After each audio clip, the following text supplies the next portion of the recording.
Welcome to selfdiscoverymedia.com, where the orchard of wisdom shows are at your fingertips. It ignites your soul, your heart, your spirit, your mind, and your body with illumination from people who have made the journey before you. They're here now to help you on your journey, on your path of self-discovery. We are funded by you, the audience, and the people we interview. If you wish to support us, please go to selfdiscoverymedia.com and press on our Fund Action button. Anything is appreciated. We'd like you to sit back and enjoy the shows. Here we go. Good morning, good afternoon, and good evening, everybody. Welcome back to another edition of Quantum Spirituality right here on selfdiscoverymedia.com. I'm your host, Sarah Troy, and my guest today is Marilynn Hughes. Boy, gosh, the out-of-body travel is the key to understanding our purpose here in life.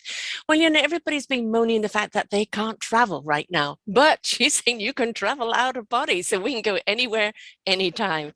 So what is our purpose here, and how do we step into our life and understand what we are intended for and to accomplish it while we are here? Her out-of-body travel foundation, founded in 2003, her mission is to reduce spiritual and physical hunger worldwide. Marilynn has experienced and researched and written and taught about out-of-body travel and mysticism since 1987, and has appeared on dozens of radio and television shows to discuss her thousands of out-of-body experiences. And she's also studied the ancient sacred texts and major and minor world religions, as well as Catholic and mystical, ancestral, biblical. Oh my God, the list goes on. I invite you to come and look at her blog, because there is an awful lot here that she shares, and a lot of links to many things that you can go to, of course, including her book, which we're going to be talking about today, The Lord of Redemption. So instead of reading all of this and taking up all our time, I want to dive right into our wonderful time here together. Marilynn, welcome to the show. Thank you very much. It's great to be with you, Sarah. With all this out-of-body travel, how do you have time to do all that you do? Good question. Sometimes I feel like I'm struggling to keep up, but yeah, definitely. Now, let's talk about out-of-body travel, because a lot of people just, kind of don't get it, think it's a lot of woo-wee, but, we all are all capable of it. And it's just kind of stepping out of the physical consciousness, isn't it? And more into the spiritual or divine consciousness. Well, that is a simplified version of it. Absolutely. Yeah, we are stepping outside of our consciousness, out of our body. Out of body travel is literally what it says, an out of body experience. But there are also other types of mystical travel, which would include inner travel Yes. as well. So it's kind of an all-inclusive term, but yes, it is actually an experience where you actually separate and enter into your spirit, and then there's an infinity of possibilities of where you'll go from there. Yeah. There was a wonderful movie, Doctor Strange, where his mentor at one point pushes him out of body and said, "What do you think you are, just matter?" And I loved it. I thought, oh, finally, a movie that's actually talking about it, because we are so absorbed by our physical. Yes. That we actually restrict and limit ourselves, because this is a vessel that we're in, but that doesn't mean we have to be trapped within it. Right. Exactly. Yes. And that anybody can do this out-of-body experience, but I think you made a very good point about know your inner self to know your outer self, or the outer, where you go, because everybody is always looking outside of themselves for solutions as to who they are, why they're here, what is their purpose, where really it's an inside job, isn't it? It is an inside job. And ironically, going back to our purpose here, it's very simple, and yet, not quite as simple as we'd like it to be, because it is a process. There's a reason for us being here. And I often tell, I do spiritual counseling with people, and I often tell people, if you're incarnate here, you can be certain of a few things. One is that you have purification to undergo within your spirit. We're in a realm where we do that type of work. We have to identify and purify good and evil elements within ourselves and within our world around us. And so we have purification to do. We have to address, identify, and overcome and transform the misunderstandings we have about reality, about love, about God. And as we do that, we begin ascending ever higher and closer to an all-holy God. And, you know, in order for us to become more compatible to him and the higher spheres, we have to overcome those things within us that are not compatible to those higher realms. And that is the darker or evil elements within ourselves that we generally don't see. And so why out-of-body travel is the key to that, it's because when you have the out-of-body experience, you are leaving the physical vessel, literally. Very, I'm going to say solidly, but you know what I mean when I say that. You're solidly leaving your physical vessel. You're entering into your spiritual vessel where you become capable of receiving this influx, which comes from the Holy Spirit, comes from actual, you know, experiences that you'll have with teachers, guardians, angels, who will show you, they will tell you, this is what you need to do. Where, you know, as human beings, we could literally dilly-dally for 15 or 20 years trying to figure out, well, what is it? Yes. You know? So they will tell you, Yes. but not only will they tell you, they will put you through it energetically. So you feel it, you know it, you breathe it, you smell it, you bleed it. You are You it. understand it right away. Yes. And with that, it accelerates your path so much because you are able then to come back and you know exactly, where do I begin? This is where I begin. And so you've actually started already by cutting off 15 or 20 years of dilly-dallying around just trying to identify what it is you're here to overcome. What are the delusions, illusions that you hold? What are the vices that you don't see within yourself? Because, you know, we all have them. We're not unusual. We're all this, you know, it's funny how similar we are. We all struggle with much of the same thing. But the out-of-body travel experience allows us to pinpoint, direct, and head on what we need to be focused on overcoming and accomplishing. And so that's why it creates such a high acceleration in the spiritual life. I've got so much to address there.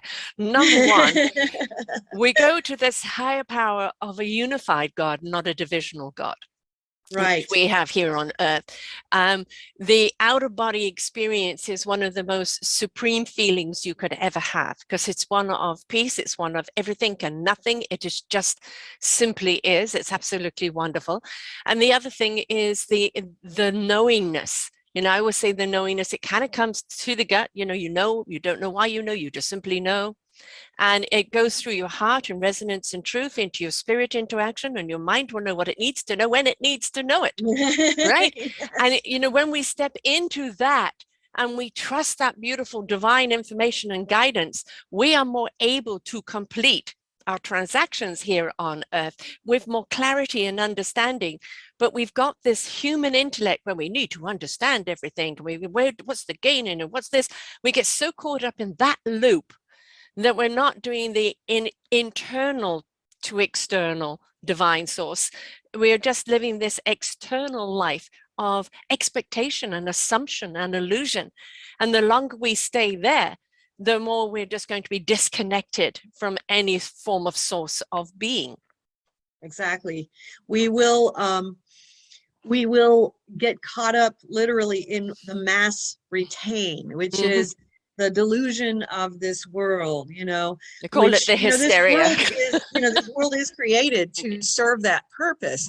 But part of the purpose of our incarnating here is to overcome the mass retain, to be able to rise above it, to be able to then enter into that celestial harmony, which will propel us forward. One of the things I talk about a lot in my books are the prophets, saints, mystics, sages, and ascetics from all world religions, tribal religions, and not religions throughout the world and throughout time, and how they have left behind this gold in the ancient sacred texts. One of the films we have available on our YouTube channel, and you can watch everything for free. Our books are free downloads. You can do whatever you want at the website at outofbodytravel.org. But it's called The Stairway from Earth to Heaven. And the reason it's called that is because of many experiences that I had, out-of-body experiences, where I saw the ancient sacred texts, individual texts were forming steps and a staircase from our world up to heaven, hundreds and hundreds of them, because these prophets, saints, mystics, sages, and ascetics have left behind in words the last and most important things that they found out and discovered before ascending this realm, before finishing up here. Right. You know, so Yes. that's why it's so important. It's like we don't realize, oh, wait a minute, we're trying to find out, well, what is it that I'm missing? And we have these thousands of ancient sacred texts left behind by the masters who did figure that out. So that's why I would say the best teachers are those that have gone before us, right? Right. And also yeah. kind of you can relate it to grade school. You know, we start off and so many people have chosen to stay in kindergarten. Right. But, you know, with each grade, we are learning and ascending more into the wisdom until we graduate, right? Yes. And it is, we can't get to graduation without going through the grades. Yes, some people do jump a few grades, right? Because they're ascending a lot faster, but we still have to go through the process to understand what we are ascending to actually understand what we were meant to be here. And it's always paying it forward, they say, but I mean kind of paying it back as you go. You leave the wisdom behind you like trails, you know, like breadcrumbs for other people to find along the way, because that is quintessentially what we're here to do, is to serve yes. one another in our own beautiful divine spiritual growth. Yes, absolutely. And ironically, what you just mentioned there about serving one another reminds me of another aspect of what I've been taught and what I try to tell others is, you know, creation continues to create, and we are required to give back to creation that which creation gives to us. Yes. And so what happens is, you know, as we receive this beautiful guidance and direction and assistance from beings who are higher than we are, we then also get called into various functions to help other souls who are either in our level of development or lower than our level of development. And, you know, one of the things I wrote about in great detail was about my journeys into the purgatorial realms and the hell realms, where you're working with souls who are trying to get a little bit higher, take the next step in their consciousness and their awareness. And a lot of times people get very uncomfortable with the idea that there is a lower realm or a hell realm. But what I try to tell people is to understand, you know, we're not the highest and we're not the lowest, you know, so we get assisted by those who are above us. We assist those who are below us. We're in the middle, you know, we're somewhere moseying around the middle of, you know, evolutionary spectrum. And so, yes, there are higher existences, there are mid-level existences, and there are lower existences. And it's not as surprising when we look at it that way. No, you know I mean, it's the different volumes of energy. Right? You know, just where is the volume of energy? And people that resonate on a very, very low volume, you know, it cannot be of service to anyone because the volume is just so low. And you know, when we talk about hell and heaven, you're not talking about pitchforks and the devils and the this and that. You know, the hell is being trapped more in a worldly realm of anger and hate and pain and anguish than it is actually being enlightened and stepping up into a higher love vibration where you are more elevated, illuminated.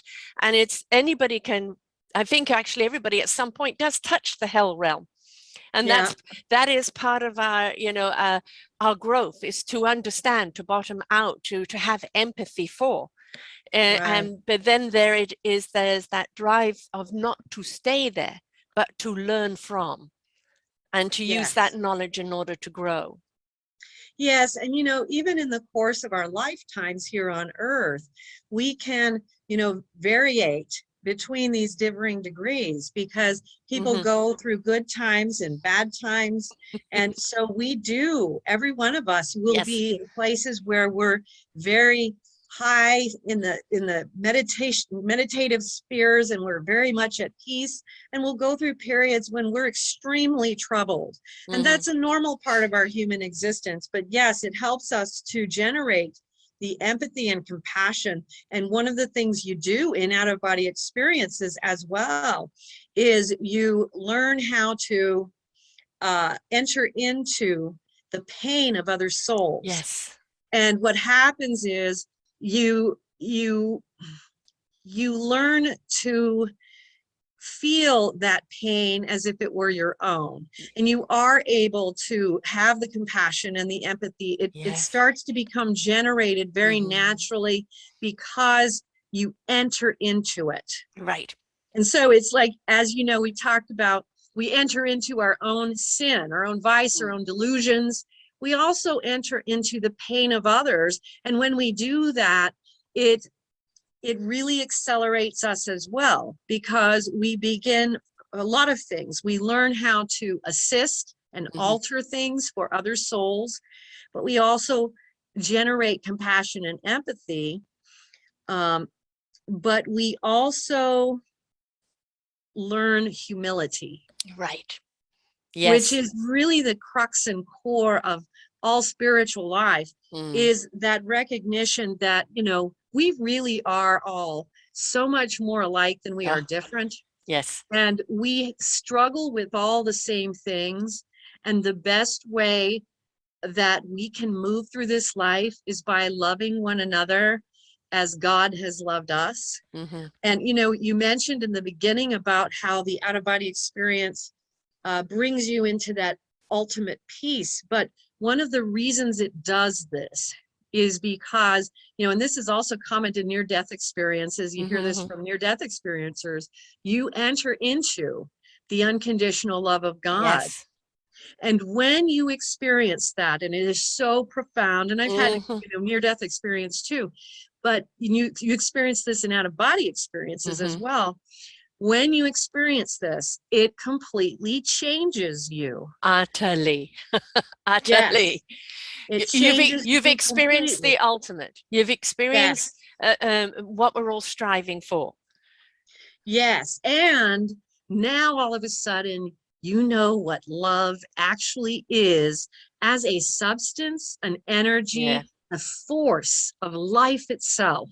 All of a sudden, that knowledge of what is that? And people say God is love, and they say it very haphazardly, Yes. but it's true.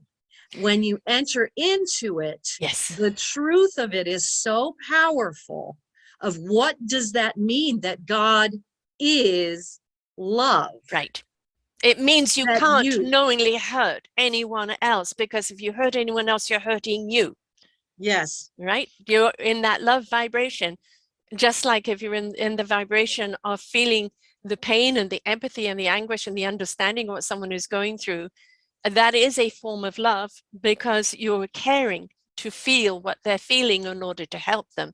But when you're actually in the supreme level of love, all you can do is radiate that beautiful vibration and frequency of love out there. And there cannot be any room for hate or fear or loathing or any of that, because mhm, to do that would reflect back on you, and you know what love is, and you know that isn't it. So you can't yes, knowingly hurt anyone else or wish anyone else harm, because you right, can wish them white light and illumination and wisdom, a wishing that they will open up to see. But we can't make people open up. We can, I always say, inspiration begets invitation. We can yes, inspire people to want to open up, but that's their journey here. That's yes, their journey to walk those steps We can't do it for them, but we can shed light on the next step that they wish, and they're invited to walk up to it. Right. Absolutely. And it is such a,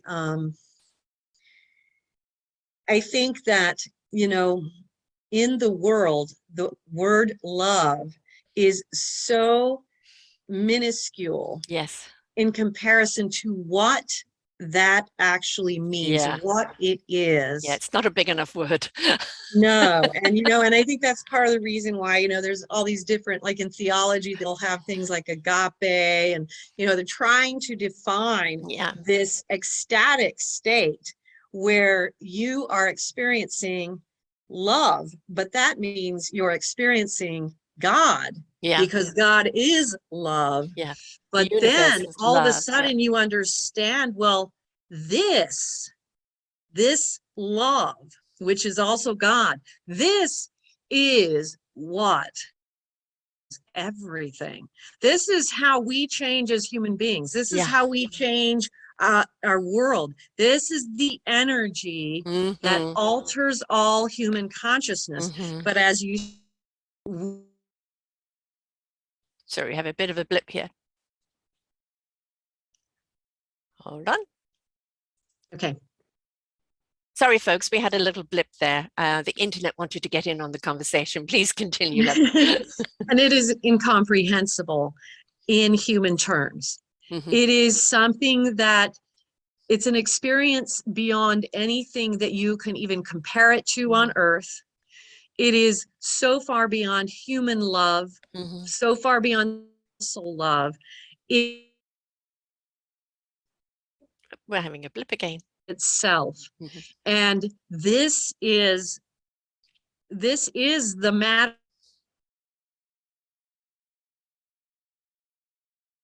This is something that we cannot put in words. No, we have to feel it. We have to experience it, right? Because it's transcending, you know.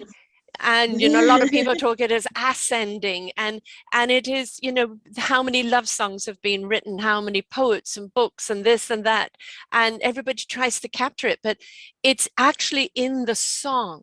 As the song gently starts up and it builds up and it comes up into a crescendo and then gently comes down, it lifts our spirits, our heart, our souls, and it lifts us up into a kind of a feeling almost of epiphany, and it almost touches that feeling. So the songs and the poets always try to capture that, to take us there.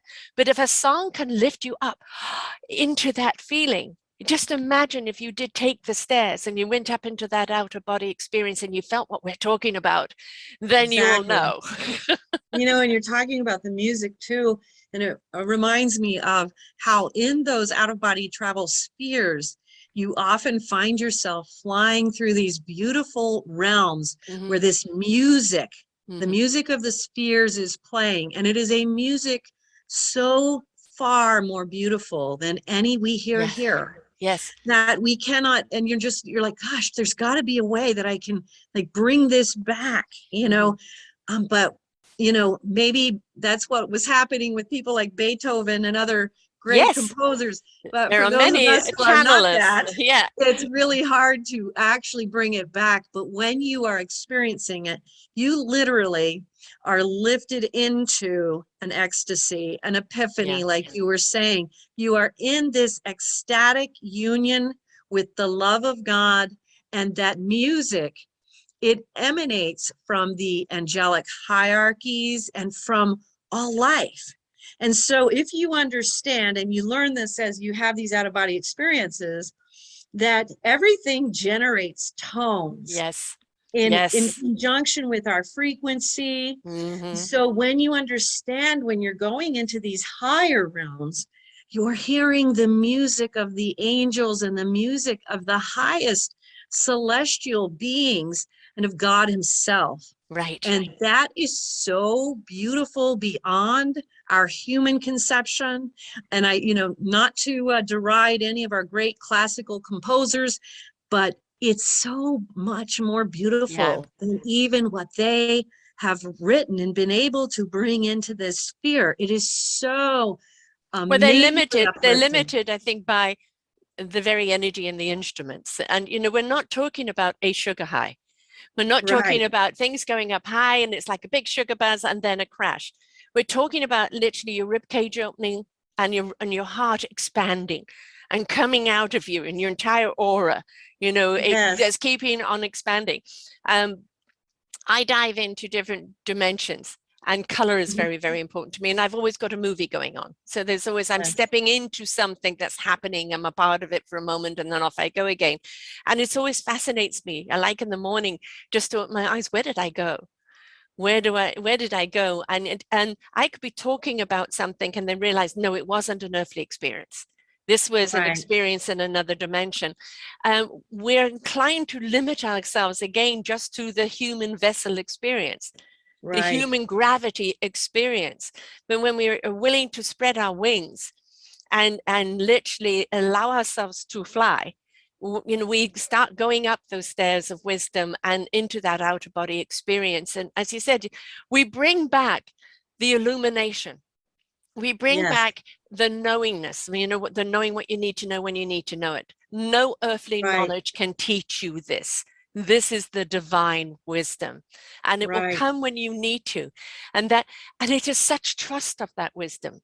It's not your head's wisdom. It's the divine's wisdom that comes through you. Exactly. And there is such trust in it. There's such a beautiful essence in it that I just simply, it's a wonderful feeling. It's beautiful. And as you said, the way it was put to me was, every time we travel there, we're bringing back a bit of heaven to earth. Mm-hmm. Mm-hmm. And so what you were just saying reminds me of that, because that's what we're doing. We're Yeah. bringing frequency and vibration, but Yes. also what we've seen, what we've heard, what Yeah. we've been told. And all of these things cause alterations in our spiritual body and then our physical body. So we are actually Look, here we go again. talked about the purification journey, but it's, what came to mind when you were describing that was there is as great a difference between us here in a third dimensional mortal earthly realm and the heavenly spheres as there is between where we are and the lower hells. Yeah. It is such a huge leap from where we are. And, when we think of it this way, when you talked of, not just seeing things from our earthly eyes, Mm, this is why, because we are only seeing third dimensional creation. And there exactly. is that huge difference between us and these higher spheres and the worlds that reside there.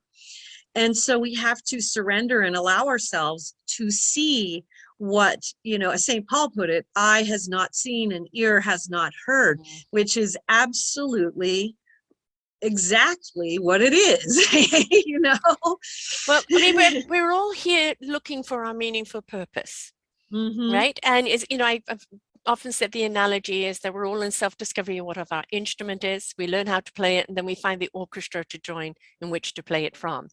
Um, it's knowing what our purpose is. And I know as much as I would love to ascend to that higher level, like with the work that you're doing, I know I am on that side of the bridge, leading people to the wisdom they know for the people who have gone before.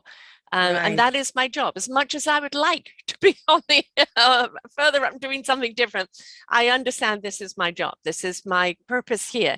And we all have that purpose. But tell me what you think of this, because for me, the knowledge that was given to me some time ago from 2012 is that we are going from the third to the fifth dimension.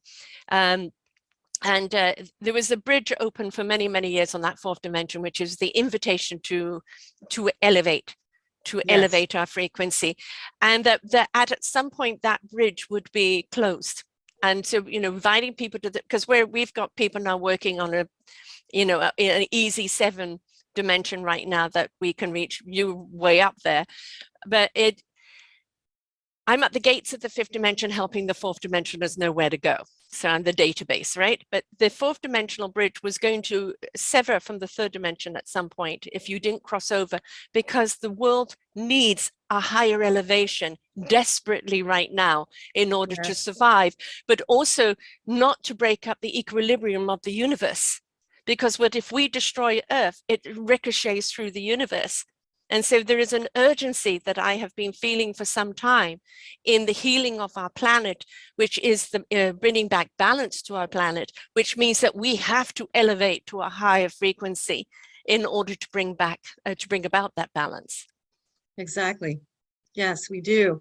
And, so the way I was shown it was that we would have the choice as individual human beings to either resonate to the higher, the fourth and fifth dimensional spheres, or to stay here, or to possibly even go backwards a bit. Yes. And so what happens is, we choose where our awareness resides for the most part. There are exceptions, but we don't need to get into that right now because it would be a whole nother subject.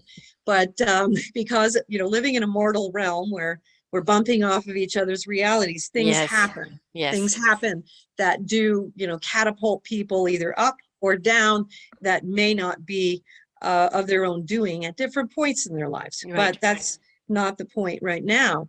But what we choose will be whether we choose to go into vibrating into that fifth dimensional awareness or staying in a base level third dimensional awareness. And, there are many souls on earth because we do have a wide variety of evolution in this world who are also, going backwards, doing things that are taking them away from God, away from light and life, and away from goodness. Yes. And so we have those different options, available to us.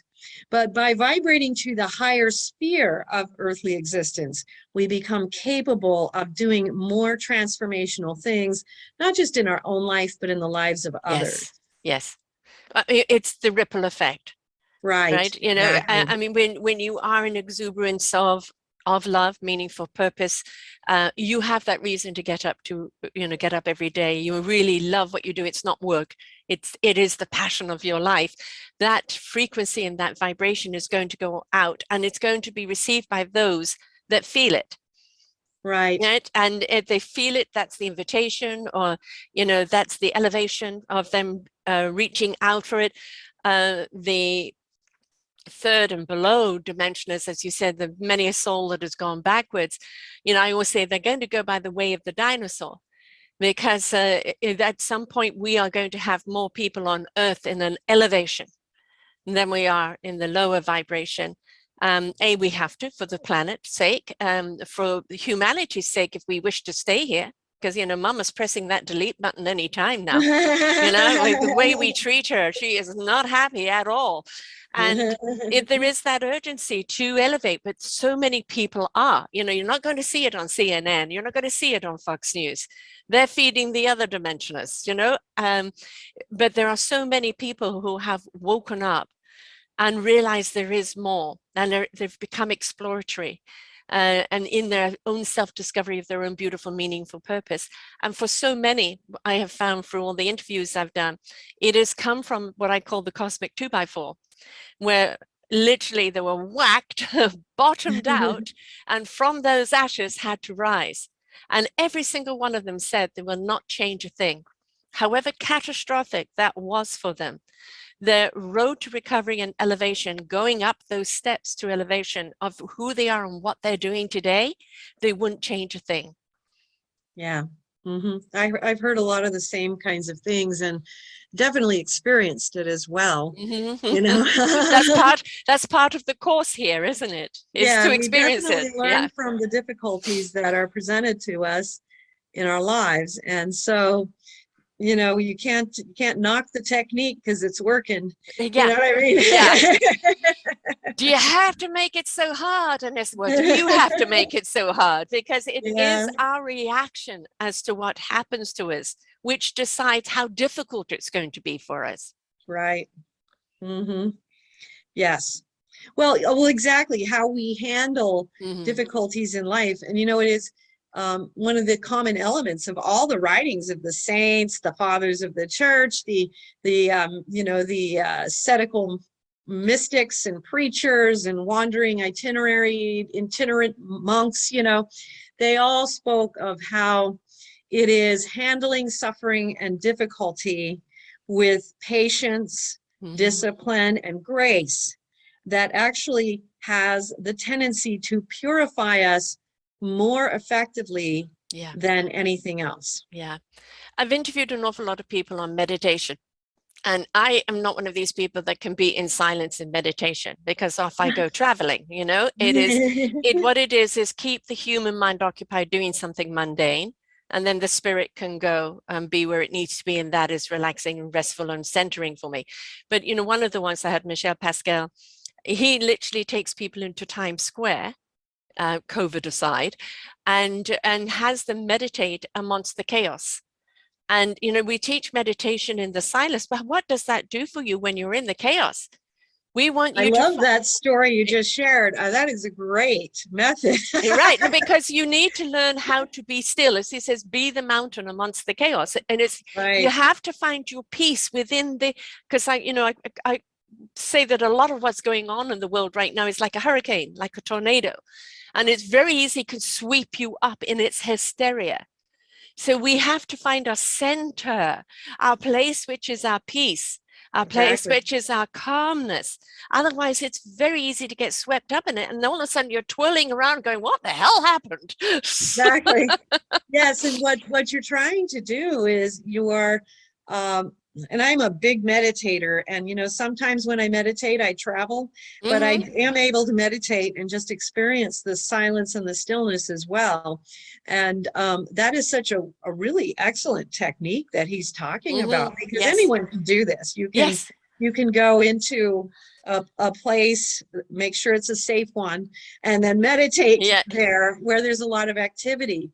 But it's also a great allegory to what meditation really is, and also the practice of life, the practice of detachment and imperturbability, being able to be amidst the world but not of it. Right. We all get caught up in the idea of entering the drama, and we've all done it at different points in our lives, because that's part of karmic purification. You do that. But what you learn as you proceed further and further in the path is that there is very little worth getting caught up in. Yeah.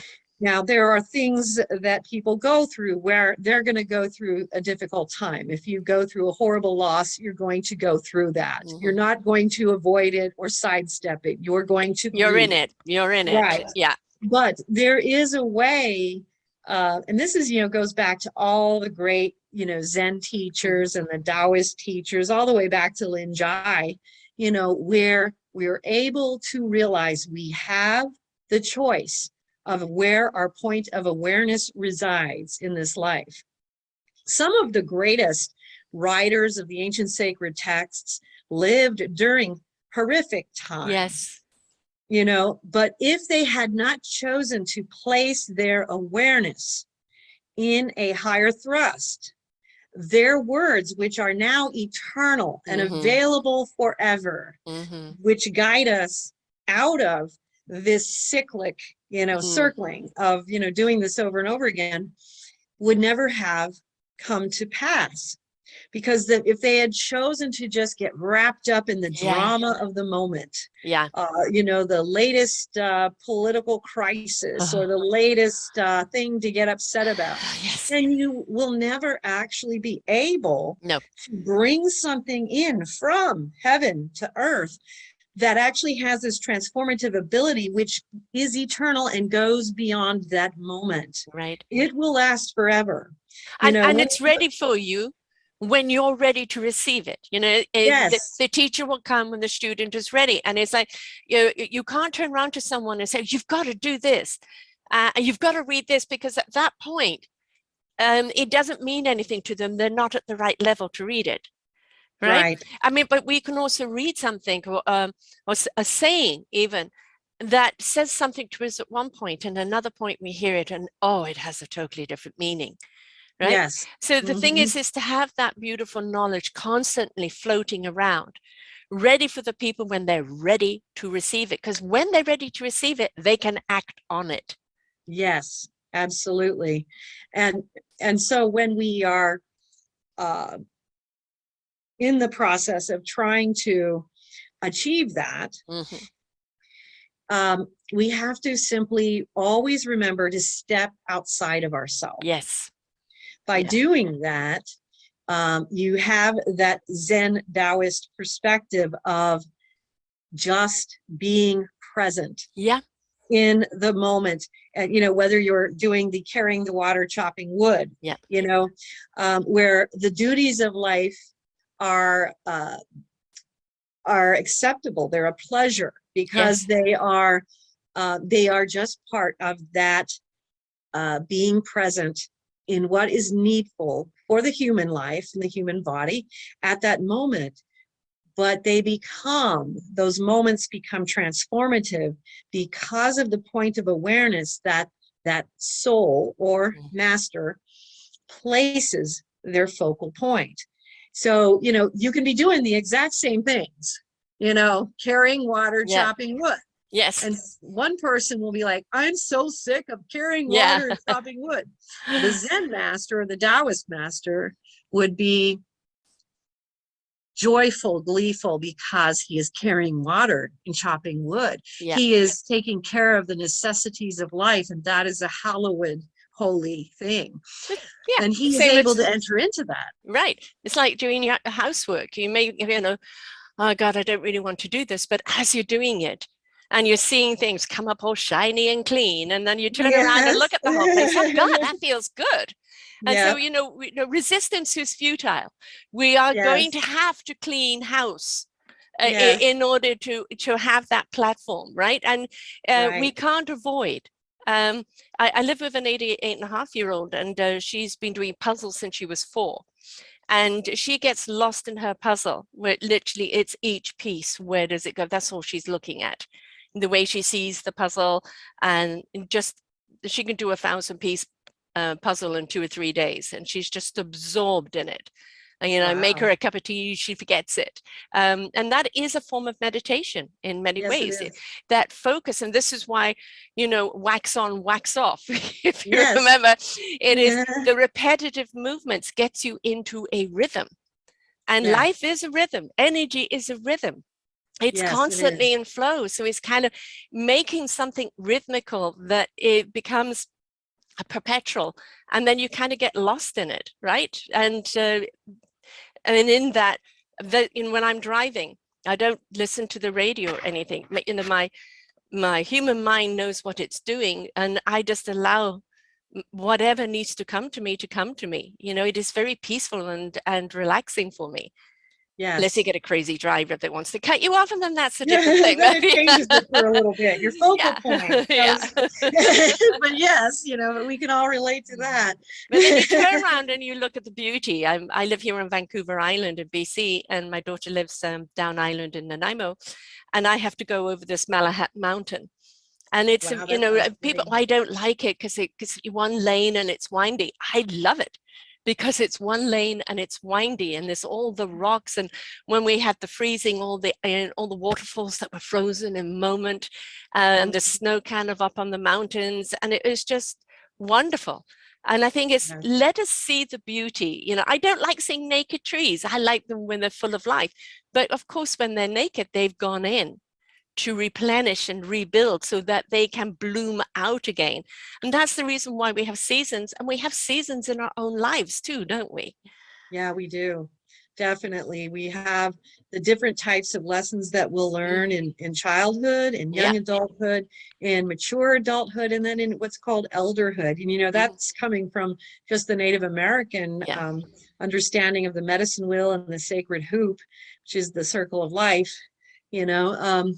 Absolutely, where we do have these seasons. And ironically, with the sacred hoop, it is also compared to the seasons. Yes. So, the stages of life are spring, summer, fall and winter, and spring is childhood, summer is young adulthood, fall is maturity, and winter is elderhood.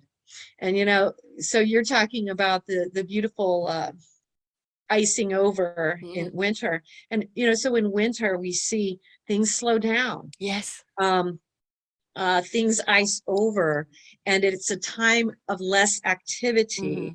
And it's a time where the lessons and knowledge attained during one's life is culminated and transformed and is able then to come out and be shared with others. It's also the time to listen to the elders. Right now in North America, we look at elders as old people. When are they going to die?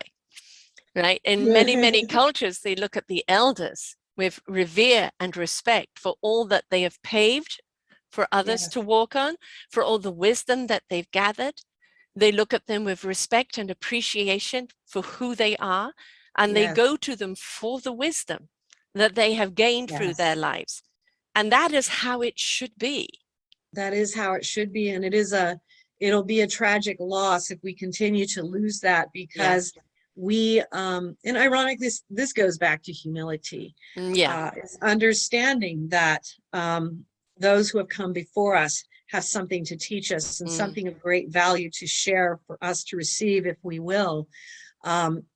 We are literally sacrificing the gold by ignoring the elders, and so this is something that hopefully, as the world continues down its path of secularism and relativism and all these things, that people will remember that the elders have something of great value, and that life experience, that time is so valuable, and it's not something that we can just grasp. Right.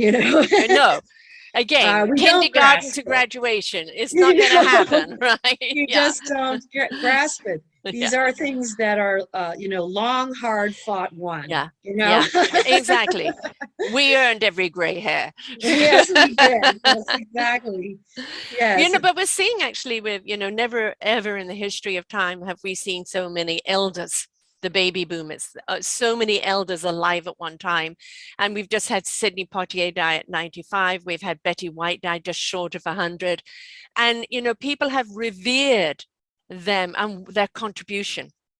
And Betty White, bless her, right, virtually up to the end, she was still performing, and a heart of gold with a beautiful sense of humor. But for her, it was, I choose happiness. I choose love. I choose to care. And I may have a humor and a sense of humor about this and that, but my core and my foundation is love. And that's why we loved her. Right. Yes. And, we look at our elders now, that a lot of people that kids have grown up with, and now that are passing over or going home, as I put it, they're leaving their mark, and that mark is trickling down.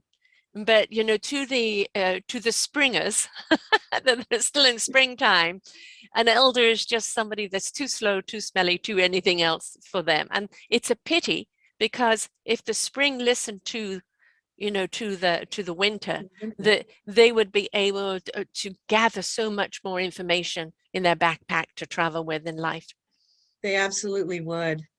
And that is so important. I like the way you put that, if spring listened to the winter. Very well said. I very much like that, because that is what we all have to do. And ironically, it goes both ways. Yes. Part of the elderhood is winter listening to spring, summer, and fall. Yes. Because in elderhood, the hope is that the elder soul has achieved this humility of recognizing that there is something to be gained from everyone's experience. Yes. And so there is a listening spirit, a willingness to hear. But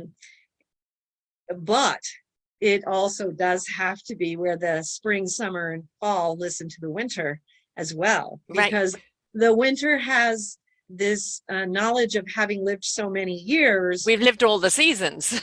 We have. And And yeah, so so when winter has listened to what you have to say in spring, summer, or fall, be willing then to hear how they might translate that to you from elderhood, because Right. from elderhood and from the winter speaks the essence of experience that Hmm. cannot be understood or gained in any other way. And listening to that experience uh, can literally be the difference between what path you might choose, Right. in taking in that perspective, that Yes. over overlying, experience that comes across a lifetime. I'm 67, so I'm up as the elder. And I was watching a movie last night called Fallout, and it's about a shooting at a school. And it Mm-hmm. was a couple of girls that were hiding in the bathroom. They're just hearing the screams and the shooting, and they don't know if they're going to be next. And one guy rushing in, blood covered in, and his brother has just been shot in front of him. And it was the different reactions, of not being able to go back to school, the different emotions. One of the young people is irate and he's going to fight this and he wants the law to change. And, Mm-hmm. everybody else going through their own stage of grief and overcoming the fear and coming back into self. And I think as an elder, we need to actually understand what our spring, our youth of today are going through. It's Yes, different to what we went through. Now, we went through our own horrors, as yes, did our generation before us, etc., etc. But if right. we can understand the kind of horror they're going through right now, there is more than empathy, and there is more being able to reach out and speak to them where they're at. Yes. Not in my day, they don't want to hear Mm-hmm. that. They want to hear, I'm glad this didn't happen in my day. We were up against this, and this is what we had to overcome. But Yes. can you share with me what you're feeling right now? And a Yes. lot of the time, we are looking for permission to express our feelings, but very often we don't know how to express them. Yes. Well, and what came to mind when you were talking about that, and such a poignant example of where the winter should hear the spring. But it also reminded me, you're talking about these different reactions to the same event. Mm-hmm. And, taking that to the ancient sacred texts, I always found it fascinating when you look at the apocryphal writings, because each of the apostles had written their own gospels, their own acts, their own apocalypses. And each of those apostles had a very different reaction as well to the crucifixion of Christ. Mm-hmm. And, there was a lot of, and continues to this day, to be a lot of, debate over, well, which books should we use because we want to promote this Yeah. particular theology, but kind of missing the point that psychologically, each Mm-hmm. of the apostles would experience such a traumatic And they event. should all be included Yeah, because they they would be, all that they speak to experienced somebody. Yes. Oh, frozen again. was not included in the canon of, and the reasoning for it was because um, they wanted to have books that supported the doctrines of redemptive suffering and all that kind of stuff, which is a relevant point. But interestingly, and I think most people, if they think about what happened with Peter denying Christ and all those things, Peter experienced the crucifixion in his gospel, where he believed that Christ did not experience any of the pain or suffering, that he transcended it. But Ah. isn't that a normal psychological reaction to that kind of trauma under the circumstances Mm-hmm. that Peter went through? And then each of the others, we know the gospels that are in the canon of the New Testament, but they all had a different Mm-hmm. reaction to it. And so I personally think that all those reactions are vital and important, And all just should be like with out there. these Yeah. young people who are having Yeah. this unique reality now Yes. that is unfortunately happening. and each one has a different psychological reaction, Mm-hmm. but a different reaction as to what do I do with this experience, Mm. you know? Yeah, I'm a true colors coach, so it always comes through me all the time, the 4 key personality traits that we operate from. And Mhm. it's how it is how we perceive things and how we interact, right? Because it's our Right. perception. And if we understand what our key perception is, then we understand how we're coming across. But it's also understanding other people's perception so that you can change your Yes. dialogue to them to understand what you're talking about. There is no one size fits all. And we have, since the beginning of time, tried to make one size fits all. And it just Yes. doesn't work because we are these wonderful little complex creatures. And we all do have different perceptions and learn it different ways and have different emotions and feelings. Why would we have Yes. so many different key emotions if we weren't meant to go through them? And so we should have representation of those emotions, of those feelings, of that perception, because then Hmm. we would have more understanding of how we feel, what we can do about it. And then there would also be more rounded conversation in sharing those perceptions. And then we wouldn't have so much division and divide Exactly. because we would have a more wholesome understanding. Well, and that brings us back to as well to the what you started with was with the thought of how, God is the unity and we are the multiplicity, which is something I speak about a lot in my writing, Yes. which is again, when we choose to ignore that, we're pushing more and more into divisions and multiplicity Yes. and further away from unity, the one, which is where God is found. Right. And so we find God by cultivating uh, the information, the exchange, the knowledge contained within each experience, Yes. because every human experience has something to tell us Mhm. and something of value, And it's a you know. unique experience to that person. Right, Mhm. exactly. Yes. And so, this is one of the reasons too, why those ancient sacred texts are also, fascinating, because each of those masters Mhm. had a different Mhm. experience of how they found God, how they found their way Right. to transcend this human experience and go to the next level of spiritual development when they crossed over. And so, we see uh, that idea and understanding of the oneness and the multiplicity all across the board.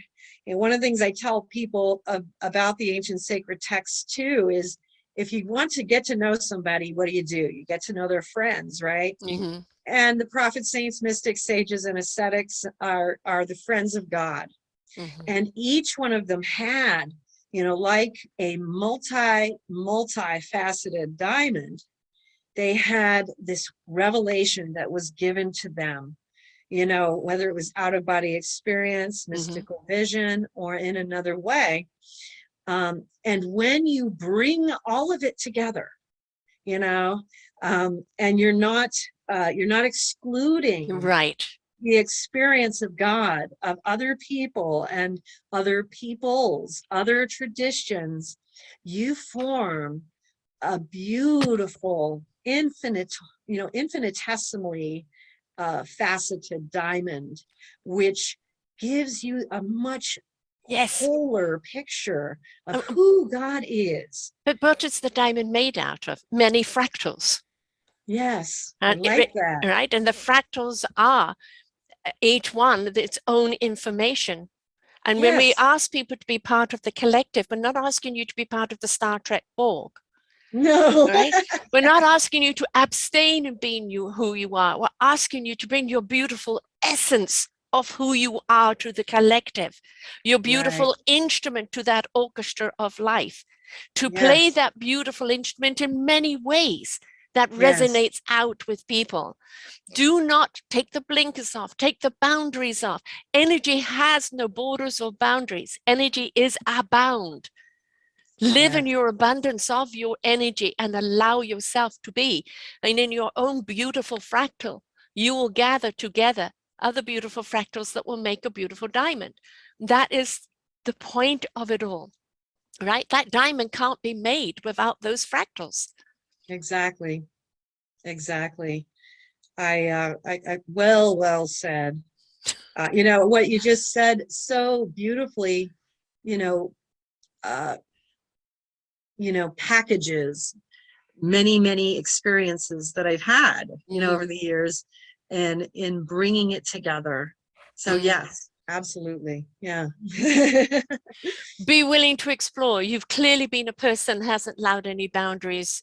You've lived, which is one of the things I talk about, just essential to being a human being on this life, is live in exploration.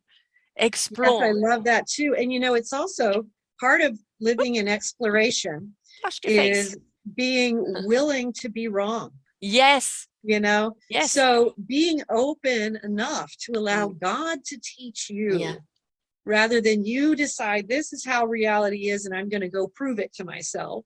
And then the ego You steps allow in. it Yeah. to be shown and given to you as it is. Right. And what's so amazing about that, as you know, is that it's always so much more vast and more beautiful than anything we could think up.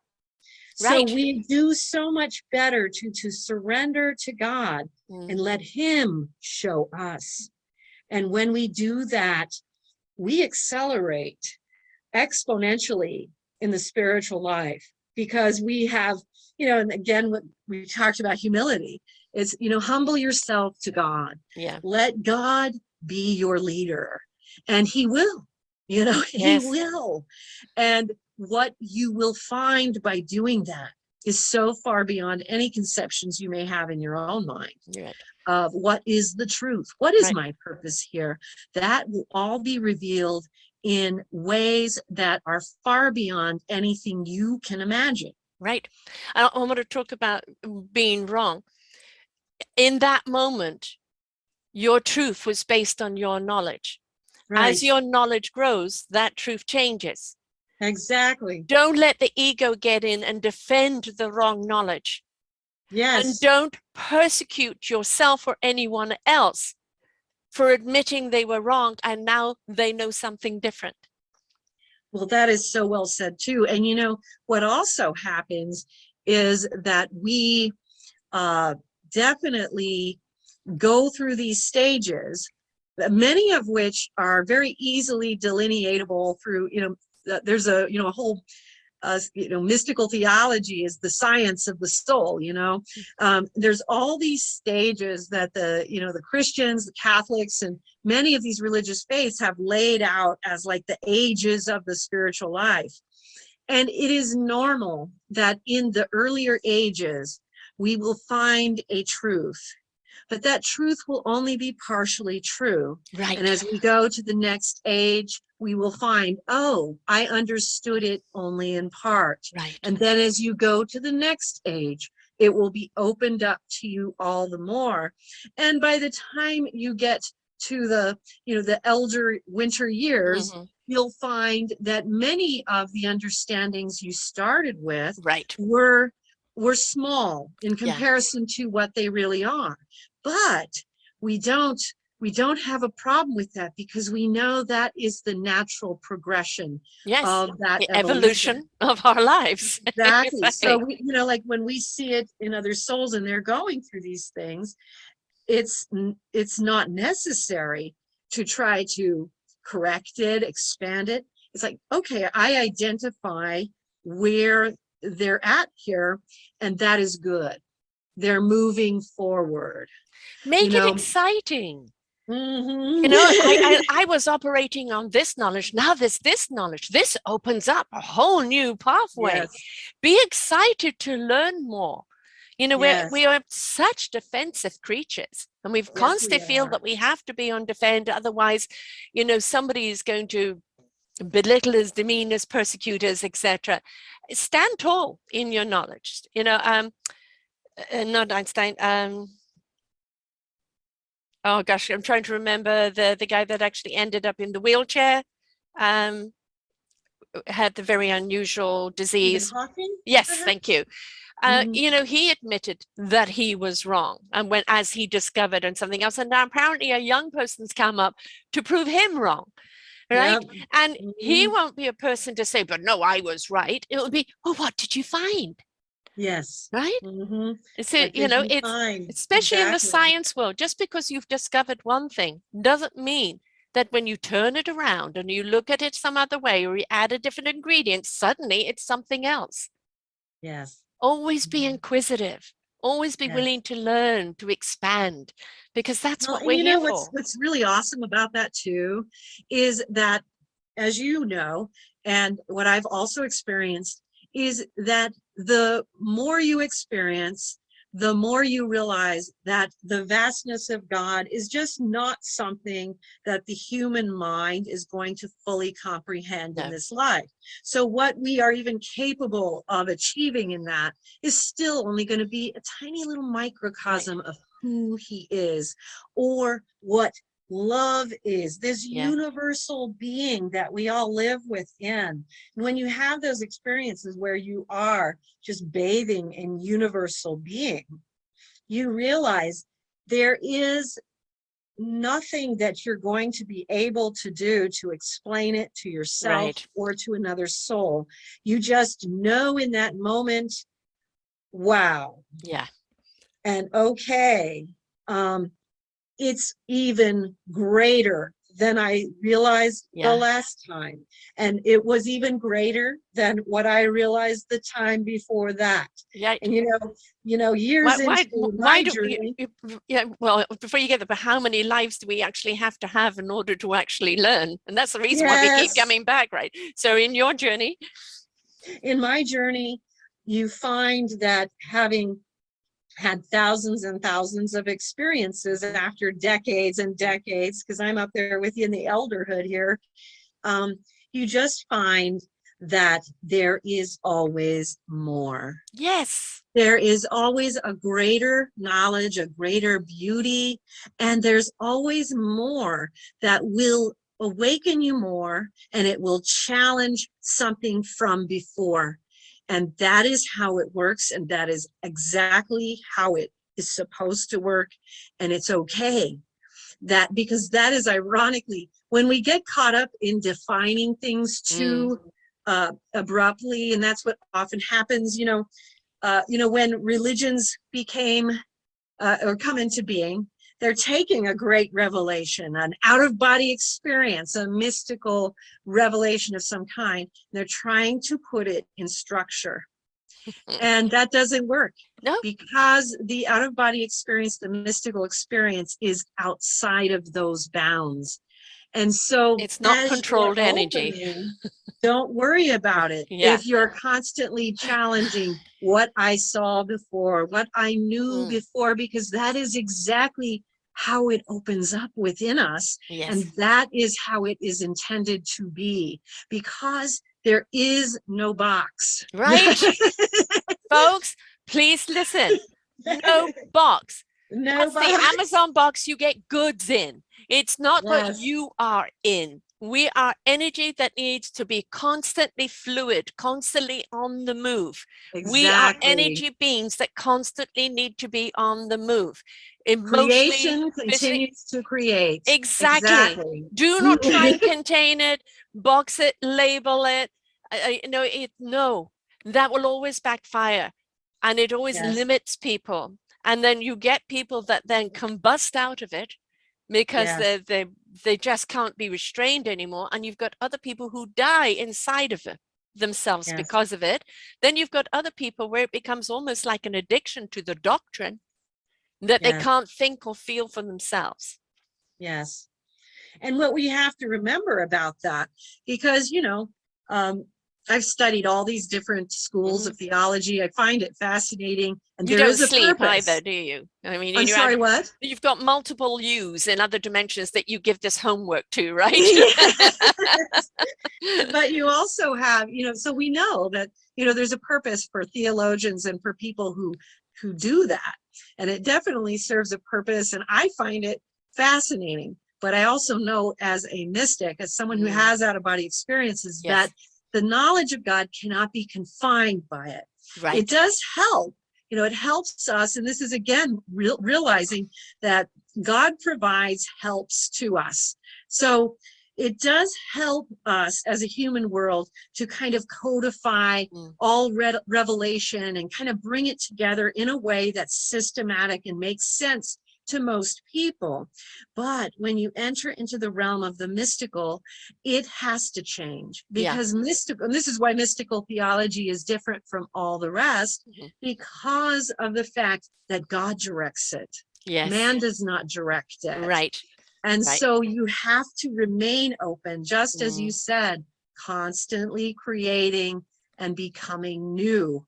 And so I loved how you put it and appreciated this as a great, teacher from the elder of, don't get caught up in worrying about it. Exactly. When it's like something that you previously believed is altered, because it will happen over and over and over again.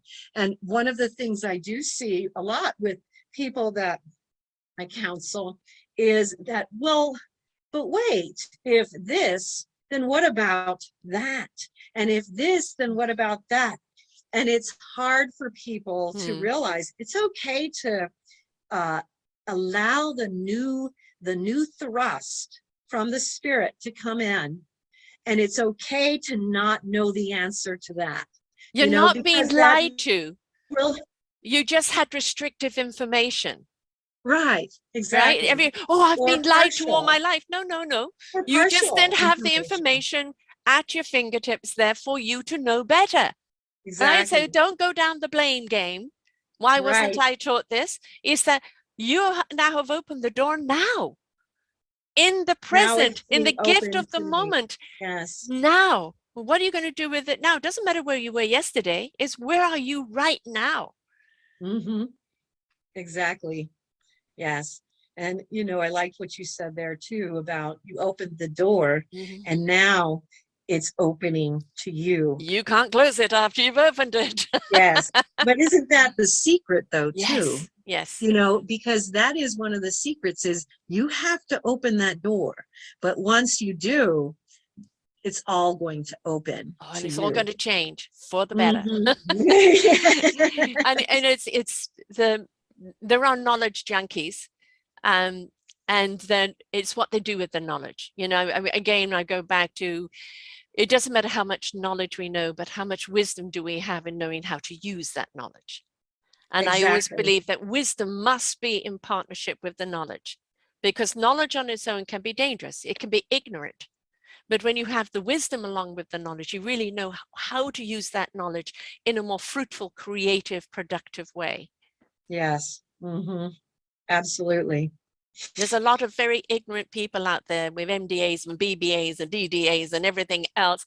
And it's like, but where is their humility? Where is their connection? Where is their wisdom? They're resting on the laurels of knowledge, and they don't realize they have a wonderful amount of knowledge there that they could use. But instead, they're just hiding behind the knowledge, as opposed to having the wisdom and knowing how to use it to the benefit of themselves and mankind. Exactly. Yes. Which is important. Well, talking about knowledge, I mean, God, how many books have you written?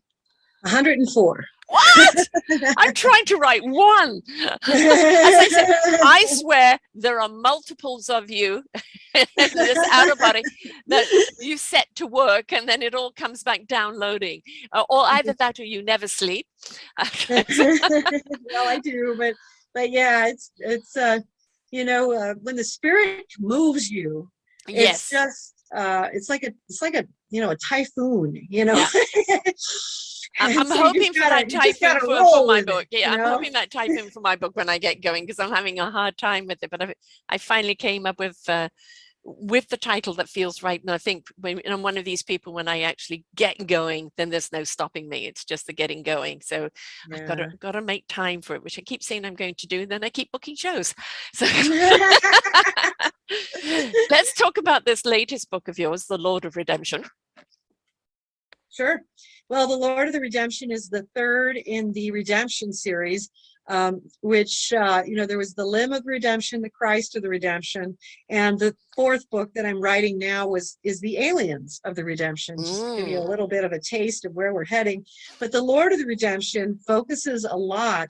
Each of these books focus on some heightened, out-of-body experiences, mystical experiences I'm having with new areas that I'm traveling into, along with ancient sacred texts from certain writers, where I am able to correlate between what they're talking about and what is now happening to me. And so in the Lord of the Redemption, you're going to be introduced to the tachyon field, which is the field beyond the speeds of light, which is where the prophets, saints, mystics, saints, ascetics, and sages go when they have finished their work here and are going on to the next level of evolution. That's the tachyon field. In the book right before it, we go into the Pure Lands, which is where all the masters reside. It's a beautiful place. In the Limb of the Redemption, we talk about the afterlife journey of souls. The Aliens of the Redemption, we are talking about how extraterrestrial influences, both physical and multidimensional, have impacted the belief systems of humanity throughout the ages. So the Lord of the Redemption is one of my faves because of the tachyon fields. It's just such a beautiful, exciting, new adventure to go into these spaces that are so far beyond what I had experienced before. There is also the Mysteries of the Redemption series, which is a separate series of books. And most people, when they want to start out, I do recommend that they start with the Mysteries of the Redemption and come to Wisdom's Door. And, people can come to the website at outofbodytravel.org. You can download all of my books freely there. We also have 6 films now. One of them is How to Have an Out-of-Body Experience, but there's also The Grand Phases of the Soul, which talks about what we were talking about: purification, discrimination, discipline, the great awakening and pathway of a soul's evolution. Another one, The Staircase from Earth to Heaven, which is about those ancient sacred texts and how they lead us to that higher knowledge and wisdom. We also have The Tao of Mysticism, which is a sequel to How to Have an Out-of-Body Experience, which takes you into becoming a deeper mystic. All of those things are available to watch freely on our YouTube channel and our other channels. So you can go to the website and follow those links and, enjoy them. And I'm always available for email, Marilynn Hughes at outofbodytravel.org. And people send me your questions. You know what I mean? And where do they start? I have a question for you. Do you identify as alien, universal, or human? I think it's all three. Yeah. I think that there where is where feels most at home? Well, definitely, I would say universal. Yeah. But they all. I mean, they're all a part of us, right. But there's always that identification where it's like, I know I came here way back, and it was always to ignite the heart and souls, to teach humans to ignite the heart and souls. It's what I've done for all the lifetimes I've been here. But it's like when I say when people pass over, they're going home. They're going home to that universal love. And I don't know if you've seen Avatar, Iwa, the tree of souls, where all the souls are together. And it's whenever I do manage to get up into the universe and travel there, it just feels so like home. And I do find it very difficult sometimes to be here on the human realm. Yeah, for sure.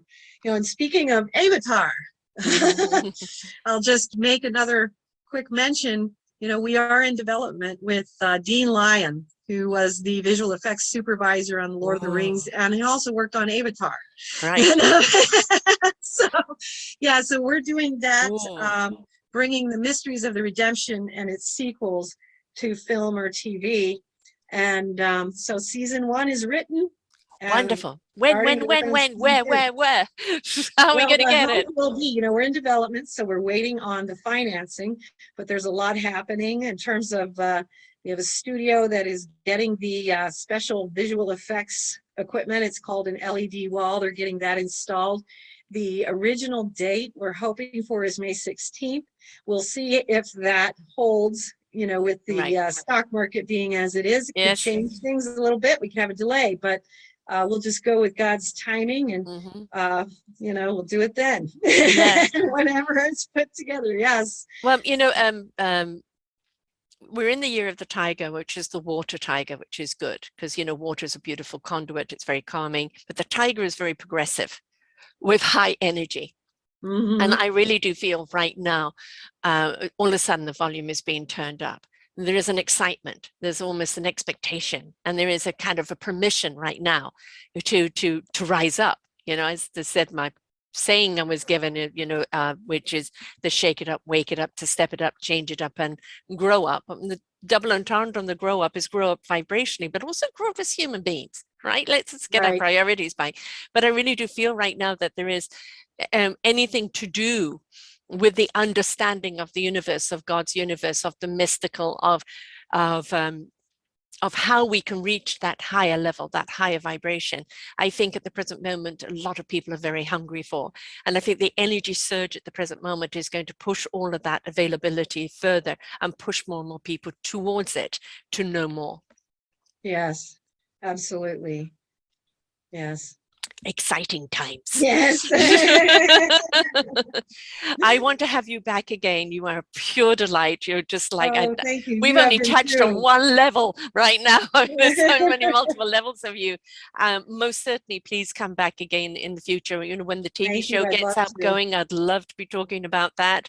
And you're just, a wonderful, divine encyclopedia of wisdom. So, thank you for accepting your role here and doing the work that you're doing, because it's clearly very, very needed.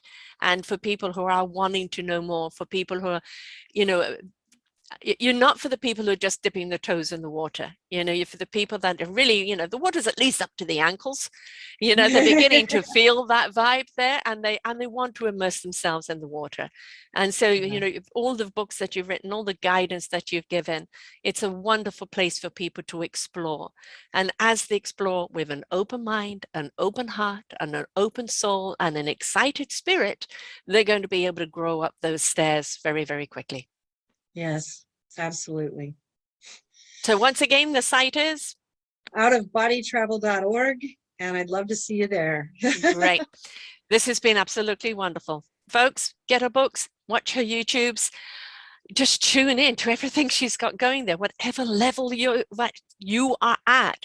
There is no wrong or right. There's just the willingness to allow yourself to explore without dictation, without expectation. Just immerse yourself into it and allow yourself to become. Until next time, bye for now. We hope that you enjoyed the show right here on selfdiscoverymedia.com. Please tune in to our selfdiscoverymedia.com/shows, and you will see all the other genres that we have from you.